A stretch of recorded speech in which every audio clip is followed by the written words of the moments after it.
नमस्कार. आजच्या व्हिडिओमध्ये आपण बघत आहोत वनरक्षक भरती 2025 बद्दलची अभ्यासक्रमाबद्दल पूर्ण माहिती आपल्याला बघायची आहे. लास्ट व्हिडिओमध्ये आपण बघितलं होतं, एक पॅटर्न बघितला होता आणि अभ्यासक्रमाची थोडीशी पार्श्वभूमी बघितली होती.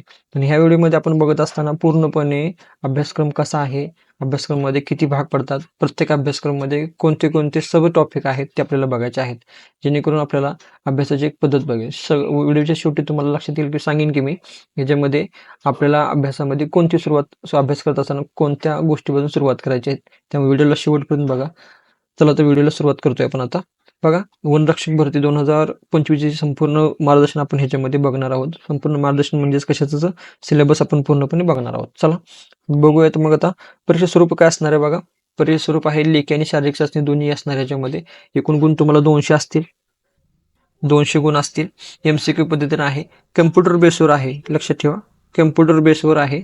म्हणजेच आपल्याला ही एक्झाम पेपरवर न देता आपल्याला काय करायचं आहे, पेपरमध्येच पेपर द्यायचा, पण कशामध्ये द्यायचा आपल्याला कम्प्युटर बेसवर द्यायचा आहे. म्हणजे कम्प्युटर बसून तुम्हाला क्लिक करायचं आहे, फक्त गोल करायचं नाहीये.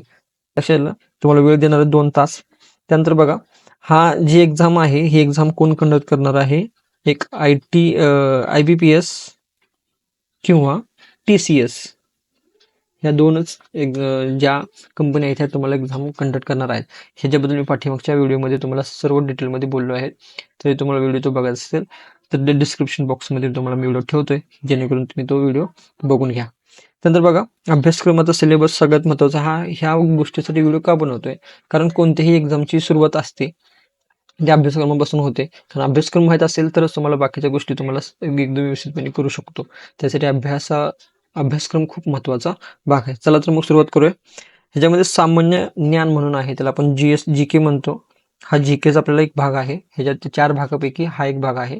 त्या 4 भागामध्ये ह्या पहिल्या भागामध्ये 30 प्रश्न किंवा 30 गुणाची आपल्याला माहिती दिलेली आहे. त्याच्यामध्ये बघा, त्यातला पहिला जो भाग आहे ह्याच्यामध्ये थोडं इन डिटेलमध्ये बघतोय. त्यासाठी त्याच्यावरती सामान्य GK जे असेल त्याच्यामध्ये इतिहासावर प्रश्न कोणते कोणते प्रकारचे येणार बघूया.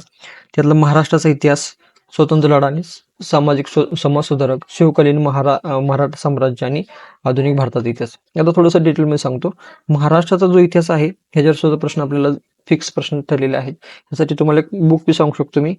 11वीचं पुस्तक आहे जुनं. तर जुनीच्या 11वीचं पुस्तक तर तुम्ही फक्त बघितलं, त्याच्या बाहेर तर तुम्हाला प्रश्न येणारच नाही, लक्षात ठेवा. आता समाज सुधारक आणि स्वतंत्र लढा, ह्याच्यामध्ये स्वतंत्र लढा म्हणजे कोणता 1857चा लढा एक खूप महत्त्वाचा भाग आहे. त्याच्यानंतर जी लढाई झाली आहे, मग तुम्हाला कायदे झाले असतील. 1919चा कायदा असेल, 1909चा कायदा असेल, 1935चा कायदा असेल. हे सगळ्या गोष्टी तुम्हाला कायदे महत्त्वाचे माहिती पाहिजे. त्यानंतर मग गांधीयुग काय होतं, त्यानंतर जहाली आणि मवाळी काय होतं, हे तिन्ही गोष्टी तुम्हाला माहिती असणं गरजेचं आहे. त्यानंतर छत्रपती शिवाजी महाराजांचा इतिहास सुद्धा ह्याच्यामध्ये आपल्याला विचारला जातो. त्यासाठी पोलीस भरतीसाठी छत्रपती शिवाजी महाराजांचा इतिहास किंवा मराठा साम्राज्याबद्दलची काही माहिती असेल ह्याच्याबद्दल आपल्याला प्रश्न विचारले जात नाहीत. पण ह्या ज्या गोष्टी मी एक्झाममध्ये वनरक्षक भरतीमध्ये आपल्याला प्रश्नपत्रिकेमध्ये प्रश्न तुम्हाला हमखास विचारले जातात. त्यामुळे ह्या एक्झाममध्ये शिकवलेलं आणि मराठा साम्राज्य आहे ह्याच्याबद्दल तुम्हाला व्यवस्थितपणे बघायचं. राहिला भाग कुठला, आधुनिक भारताचा इतिहास. जर ते वरती प्रत्येक एक्झाममध्ये आपल्याला आधुनिक भारताचा इतिहासाचे प्रश्न असतात. त्यामुळे ह्याची पण आपल्याला खूप काही गरजेची भीती करायची, कारण आपण ह्याच्यामध्ये बरंच वाचलेलं आहे. आपल्याला वाचायला वेगळं काय लागणार आहे, तर लक्षात आपल्याला वाचायला फक्त ह्याच गोष्टीचं फक्त वाचावं लागणार आहे. ठीक आहे. त्यामुळे आपल्याला की पॉईंट कुठला असेल, हा क्यू पॉईंट असेल की जेणेकरून आपल्याला ह्याच्यावर जास्त काम करायचं आहे. त्यानंतर बघा, पुढचा जो भूगोल आहे, भूगोल आपण पोलीस भरतीमध्ये पण भूगोल वाचलेच आहे. त्याच्यामध्येच तेच वाचायचं आहे. फक्त थोडंसं भूगोलमध्ये GS आपण जास्त वाचतो, पण त्या GS मध्ये सर्वात जास्त जे वाचायचं आहे ते कशामध्ये वाचायचं आहे, भूगोलमध्ये वाचायचं आहे. त्यामुळे बघा, महाराष्ट्राचा भूगोल जो आहे, भौगोलिक भूगोल आहे, सर्वात जास्त बघायचा आहे. त्याच्यामध्ये मग नद्या, पर्वत, हवामान ह्या गोष्टीवर सुद्धा जास्त फोकस करायचा आहे. राहिला कुठला मग वनसंपदा आणि जे शेतीबद्दल जे आहे त्या सर्व गोष्टी तुम्हाला विशेषपणे बघायच्या आहेत. त्यानंतर पुढच्या भागामध्ये जो सामान्य विज्ञान आहे, पाठीमागच्या व्हिडिओमध्ये मी तुम्हाला सांगितलं होतं की विज्ञानावरती प्रश्न आपल्याला जास्त वाटतात, पण विज्ञानचे प्रश्न खूप कमी असतात, पण क्वेश्चन असतात. त्यामुळं आपण असं धरून चालू की मिनिमम क्वेश्चन असतात, तेव्हा जास्तीत जास्त फोकस करायचा आहे.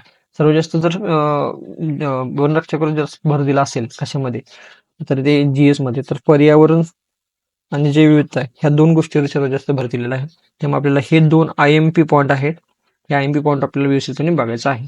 त्यानंतर जो पुढचा जो भाग आहे तो राज्यशास्त्र आणि अर्थशास्त्र. याच्यावरचे प्रश्न खूप कमी असतात. 1-2-2-3 प्रश्न असतात, पण असतात रेग्युलर असतात. त्यामुळे आणि प्रश्न असतील तर मग कशावर असतील? राज्यघटनेवर प्रश्न असतील.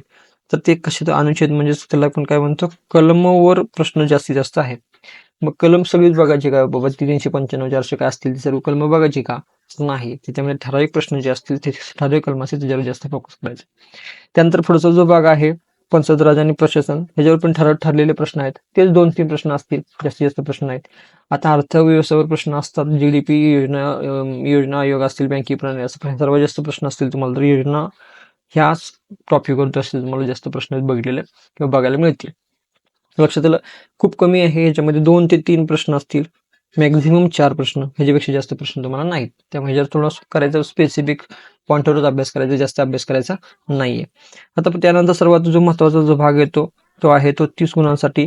तो कुठला आहे? 2 नंबरचा, तो गणित बुद्धिमत्ता. आता गणित बुद्धिमत्तामध्ये गणितीय क्षमता असेल तर गणित क्षमता तुम्हाला बेसिक ज्या गणिताचे कन्सेप्ट असेल तुम्हाला ती माहीत असणं गरजेचं आहे. मग अंकगणितमध्ये जरी तुम्हाला अंकगणित हा गणित हा शब्द दिला नसला तरी अंकगणित येणार आहे का? तर येणार आहे. त्याच्यामध्ये संख्या प्रकार असतील, सरासरी असेल, टक्केवारी असेल, ही बेसिक जे गोष्टी आहेत तुम्हाला ती बघावं लागणार आहेत. त्यानंतर सगळ्यात बुद्धिमत्ताबद्दल असेल तर संख्याशास्त्र आणि वर्णमाला. ह्याच्याबरोबर फक्त 2च टॉपिक आहेत का? ह्याचे सब टॉपिक सुद्धा खूप आहेत, ते सुद्धा आपल्याला बघावं लागणार आहेत. त्यानंतर सर्वात महत्त्वाचा जो भाग राहतो की तो आपल्याला करावाच लागणार आहे, तो रक्तसंबंध किंवा त्याला नातेसंबंध म्हणतो आपण. त्याला नातेसंबंध म्हणतो. दिशा असेल, सांकेतिक भाषा असेल, ह्या सर्व गोष्टी तुम्हाला बघायच्या आहेत. ह्या गोष्टी फक्त एवढ्याच बघायच्या आहेत का? तर नाही. ह्या अगोदर सर्वात अगोदर ह्या गोष्टी बघायच्या आहेत आणि त्यानंतर मग आपल्याला बाकीच्या गोष्टीवर सुद्धा फोकस करायचा आहे. त्यानंतर शेवटचा जो भाग राहतो, सेकंड लास्ट भाग राहतो, मराठी आणि इंग्रजी व्याकरण सुद्धा खूप महत्त्वाचं आहे. त्याच्यामध्ये हे सुद्धा 30 गुणांसाठी आहे आणि हेही 30 गुणांसाठी आहे. आता दोन्हीमध्ये जरी भाषा फक्त वेगळी आहे, बाकीच्या गोष्टी दोन्ही सेम आहेत. मराठी व्याकरणमध्ये नाम, सर्वनाम, क्रियापद, विशेषण, तसंच इकडे नाम जे काय असेल बाकीच्या गोष्टी तुम्हाला बघायला मिळतील. व्याकरण आणि चिन्ह, विरामचिन्ह आणि वाक्यरचना असेल ह्याच्यामध्ये सुद्धा तुम्हाला सेम टू सेम भाग आहे. राहिला भाग कशामध्ये? तर तुम्हाला म्हणी आणि वाक्यप्रचार ह्या गोष्टी सुद्धा सेम टू सेम आहेत. म्हणजे फक्त भाषा बदल आहे, बाकी सगळ्या गोष्टी सिमिलर आहेत इंग्लिश आणि मराठी व्याकरणामध्ये. तर दोन्ही गोष्टी तुम्हाला सोबत करायच्या आहेत. जरी तुम्हाला वाटत असेल की बाबा पोलीस भरतीसाठी इंग्लिश व्याकरण मी कधीच केलं नाहीये, पण ह्याचा अर्थ असा नाही की ते खूप अवघड असेल, तुम्हाला येणारच नाहीये. मी म्हणतो की तुम्हाला बेसिक अंडरस्टँडिंग जरी झाली ना, तुम्ही 1-2 महिन्यामध्ये हे इंग्लिश व्याकरण तुम्ही तुमच्या सोयीसाठी कव्हर करू शकता. तुम्हाला जेवढं गरजेचं आहे तेवढं तुम्ही करू शकता. त्यामुळं इंग्लिश व्याकरणासाठी भीती घेऊ नका. रोजच्या रोज थोडंसं त्याच्यामध्ये 2-3 पॉईंट 2-3 पॉईंट फक्त बघत जावा. 2 महिन्यामध्ये सगळ्या गोष्टी तुम्हाला कव्हर होऊन जातील. ठीक आहे. त्यामुळे ह्या 2 गोष्टी खूप बघणं गरजेचं आहेत. कारण ह्याच्यामध्ये मराठी व्याकरणामध्ये 30 पैकी 30 मार्क पडू शकतात. ह्याच्यामध्ये तुम्हाला राहू द्या 30 पैकी 30, पण कमीत कमी 20 तर पडतील का नाही? 20 पडले तरी खूप झालं. 20 पडले तरी आपल्या लक्षात येईल की बाबा सॉरी 20 पडले तरी खूप झालं. जेणेकरून आपल्याला बाकीच्या गोष्टींमध्ये कव्हर करता येईल. आता राहिला भाग कशासाठी? मगाशी मी म्हणलं तुम्हाला की गणित बुद्धिमत्तामध्ये आपल्याला चांगली मार्क पडू शकतात का? हो, पडू शकतात. कारण का? ह्याच्यामध्ये बुद्धिमत्ता जास्त आहे. गणितामध्ये जो भाग आहे तो किचकट जो भाग आहे तो खूप कमी आहे. पण गणित बुद्धिमत्तामध्ये बुद्धिमत्तावर सर्वात जास्त भाग आपल्याला भर दिलेला आहे. त्यामुळे त्याच्यावर जास्त फोकस आपण केला पाहिजे. ठीक आहे. अशा तऱ्हेने आपण पुढच्या व्हिडिओमध्ये बघत असताना आपण काय बघूया की ह्याच्यामध्ये स्पेसिफिक मराठी व्याकरणमध्ये आपण काय करू शकतो किंवा मराठी व्याकरणबद्दलचे प्रश्न कसे येतात, गणित बुद्धिमत्ताचे प्रश्न कसे येतात, त्यानंतर GS मधील जे प्रश्न कसे असतात आणि इंग्लिश व्याकरणमध्ये प्रश्न कसे असतात, हे सर्व पुढच्या एखाद्या व्हिडिओमध्ये आपण काय करू की एक की पॉईंट जे आहेत ह्याच्यामध्ये सर्वात जास्त महत्त्वाचा काय असतो अभ्यासक्रमानंतर, तर ते प्रिव्हियस इयर क्वेश्चन पेपर असतात. मागाशी मी तुम्हाला बोलत असताना सांगितलं होतं की बाबा की शेवटलाच मी सांगेन की बाबा अभ्यासाची सुरुवात आपण कुठून करायची आहे. तर अभ्यासाची सुरुवात आपल्याला फक्त करायची कशापासून? PYQ पासून करायची आहे. PYQ काय करायचं? कारण आपल्याला PYQ बघितलं तरच आपल्या लक्षात येणार आहे की PYQ मध्ये पेपरमध्ये कसा प्रश्न येतो, प्रश्न कसा कंडक्ट होतो, प्रश्न किती डेप्थमध्ये येतो, ह्या सगळ्या गोष्टी तुम्हाला कुठून कळणार आहेत? ह्या PYQ मधून कळणार आहे. ह्याच अनुषंगाने आपण पुढचा व्हिडिओ सुद्धा PYQ बद्दलच बनवूया. जेणेकरून तुम्हाला थोडंसं ॲक्च्युली जो काय भाग कसा असतो किंवा कुठला प्रश्न कसं तयार होतात हे सगळं आपण ह्या गोष्टीमध्ये बघू. त्यासाठी आपण आता बघत असताना एक गोष्ट तुम्हाला सुरुवात करायचं असताना काय करायची आहे तुम्ही? तर तुम्ही फक्त आणि फक्त PYQ बघायचे. बुक कुठलंही घ्यायच्या भानगडीत पडू नका. जरी बुक घेतलं तर ते पाठीमागचे PYQ कसं आहे, त्या PYQच्या अनुषंगाने बुक आहे का? मगच आपण ती बुक घेण्याचा प्रयत्न करूया किंवा घ्यायचा आहे. तोपर्यंत बुकीच्या भानगडीत पडू नका. त्यापेक्षा बेस्ट वे तुम्हाला PYQचा चांगला भर द्या. आपण पुढच्या व्हिडिओमध्ये बघू की बाबा PYQ कशा पद्धतीने पडतात ह्या सगळ्या गोष्टी बघूया आणि जेणेकरून आपल्याला येणाऱ्या एक्झामसाठी आपण चांगल्या पद्धतीने तयारीत राहू. ठीक आहे. भेटू पुढच्या व्हिडिओमध्ये. तोपर्यंत धन्यवाद.